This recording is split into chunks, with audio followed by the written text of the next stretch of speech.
People who are 40 and happy with their life. What is your advice to people in their 20s? I hesitate to give advice, being unqualified to do so. Instead, here are some points that may or may not be worthy of consideration. 1. Time is very short, and as you get older it speeds up more and more. 2. Time is more important than money. In theory, you could end up a billionaire, but nobody is ever a time billionaire. Rich or poor, you're gonna get maybe 100 years at the absolute max, and probably not that much. 3. There will be several versions of you as you walk your path, but one version that kind of colors all the other versions. This version you could call the real you. It pays to spend time figuring out who that real you is. 4. You will have to deal with people. Learn how to leave them happy to have been in your presence, and you will not lack for friends and loved ones. 5. Speaking of loved ones, just because someone is a blood relative, it doesn't mean they're worth a shit. If your parent, sibling, or child is a complete asshole unworthy of your attention, don't waste further time on them. 6. Find something you love to do, and do that. Do it every day. It doesn't matter if you make money at it, or get recognition because of it. Do it like Henry Darger did his writing and drawing, and like Vivian Mayer did her photography. Do good work. It is its own reward. 7. I am a geezer. 64 years old. It does not have to suck being old. I think it's fucking great. For many reasons. If you're ever in my town, drop by and get on my lawn. Clint Eastwood. I hope that if I reach 64 I will be as cool as you are for real. Don't fall for the trap that your life needs to be one long narrative that you should be building. Life is best when it's a bunch of happy moments that just happen to be connected. Don't try to make your life into a novel. Make it a book of poems. I needed this. Thank you.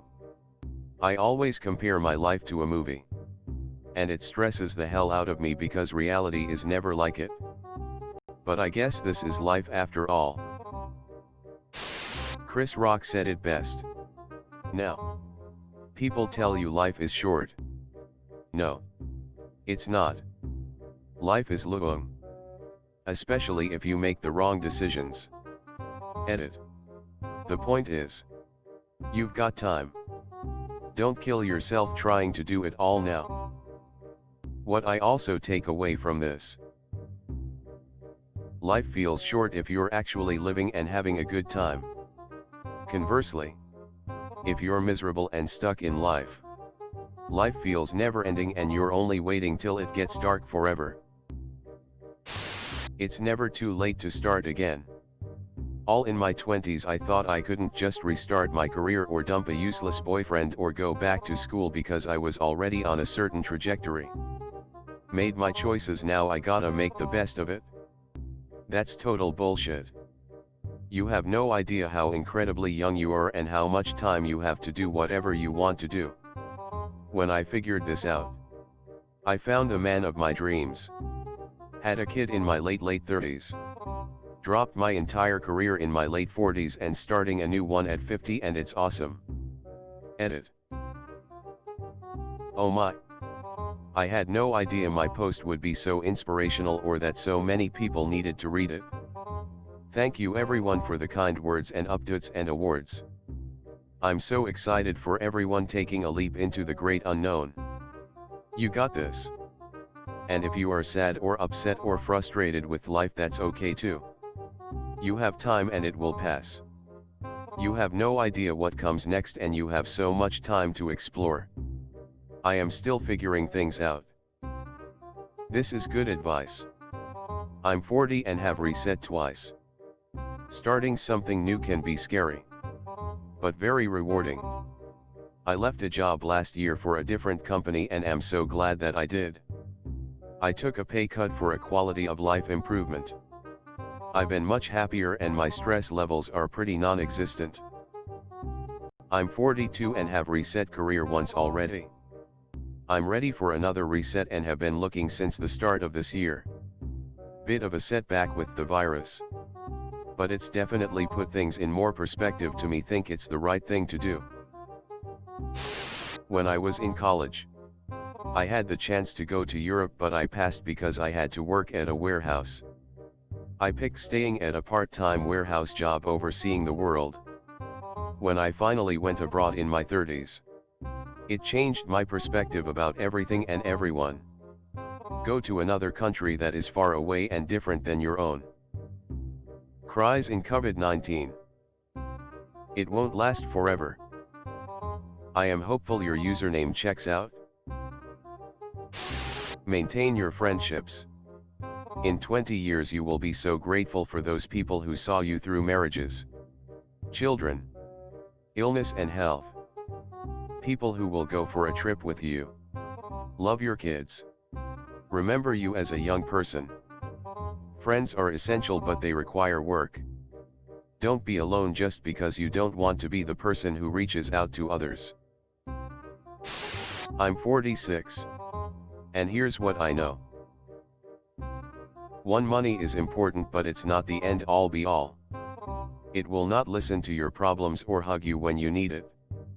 2. Watch your weight, your blood pressure, and do not smoke. 75% of my patients that have the most serious diagnoses have at least one of these factors. 3. Comparison will rob you of joy.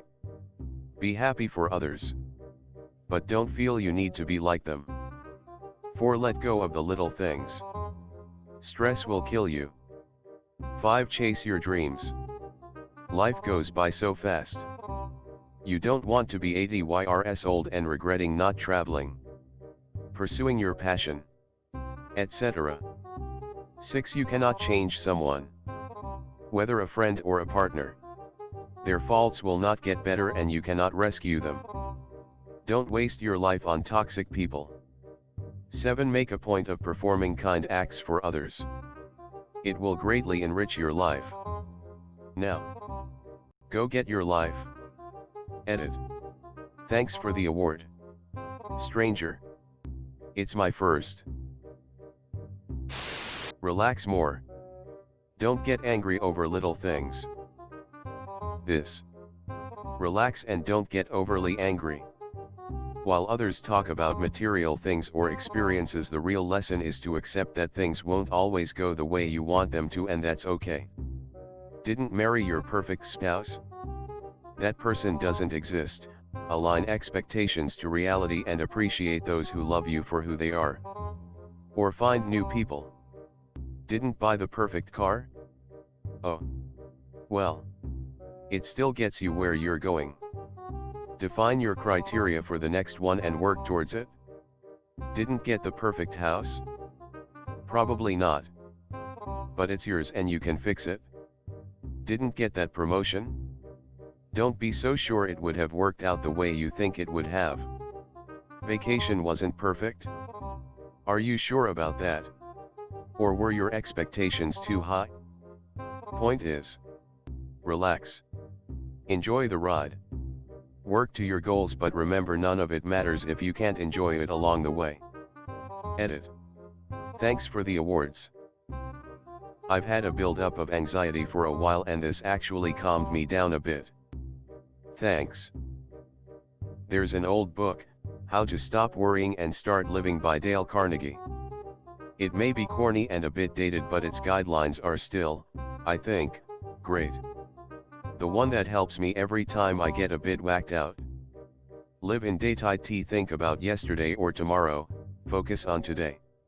The here and now. That's actually what I'm trying to do lately. I'm freaking out so much about my future while I should just live in the here and now. And just live life day by day a bit more. But thanks for the suggestion. I'll check it out. Take care of your teeth. This is the only set you're ever going to have and you don't want to neglect them and mess them up like I did. I've got crap tons of fillings which don't last forever and need replacement. A filling isn't as good as the real thing and filled teeth can break. Requiring crowns. I have two and it sucks. Brush and floss thoroughly every single day without exception. Hell. Get an electric toothbrush. See the dentist regularly. Ditch the sugary drinks. Unfortunately, I'm only 22 and I'm dealing with a lot of dental problems. For a long time I didn't have dental insurance or the money to get my fillings taken care of. And now I've learned it's more expensive if you wait and things get worse than to get a 200 filling done. I was a raging alcoholic in my 20s and thought I would never recover from it. I never found a real job using my first degree or my master's. Part of it was because I was always drunk. Part of it was the job market at the time. I went back to school in my 30s and found something I like a whole lot more. Now, I'm married, nearly 10 years sober, and have a great job. My point is, if you end up on the wrong path or don't like where you are, there's always time to turn around and change it.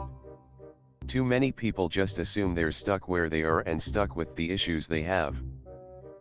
I'm not sure who said it, but once I read this online. Don't cling to a mistake just because you spent a lot of time making it. And I think about it all the time. Kind of relates to what you said. Yeah. That's something I learned in business school, the sunk cost fallacy. But it really applies to every aspect of life. The most common one that gets people is relationships. They've been in a relationship for years that isn't healthy, but they feel they need to stay in it because of how much time they've been in it. I got divorced last year after being married for 17 years. I'm actually happier than I've been for a long time. And no, she wasn't a terrible person. We're still on good terms. We just both realized that it wasn't working and trying to make it work was making us miserable. We could have easily stuck with it because of the time we spent together. But I like where I am now. And the knowledge that there's an even better relationship for me out there. Did I write this? I got divorced after 17 years of marriage. But it was actually quite a while ago. I am happier now. Debt-free. And in a much better place in my life. Good for you for recognizing that you weren't in the right relationship. Too many people stay in relationships that aren't right for them. When I was 22, an older gentleman asked me how old I was and then told me, Chad 303. When you are twice that age, you'll be twice the man you are today. I almost considered it a slight in that moment. But time has proven him wise. Here I am, twice that age and, in my humble estimation, twice the man than I was then.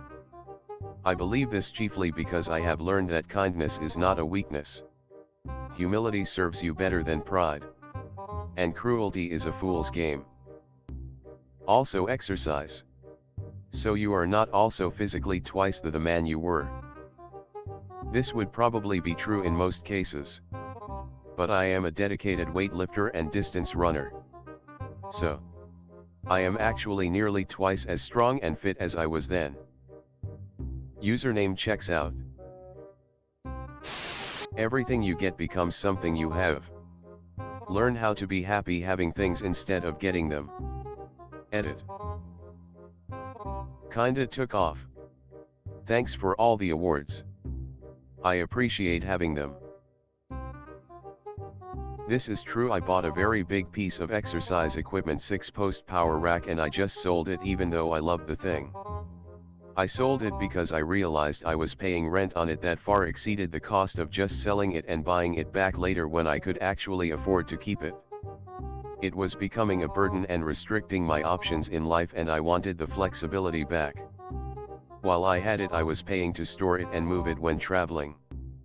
Paying increased rent to put it in my garage, etc. In a way, everything you own ends up owning you. Make sure it is all meaningful and worth keeping around. The more you own, the more you're owned.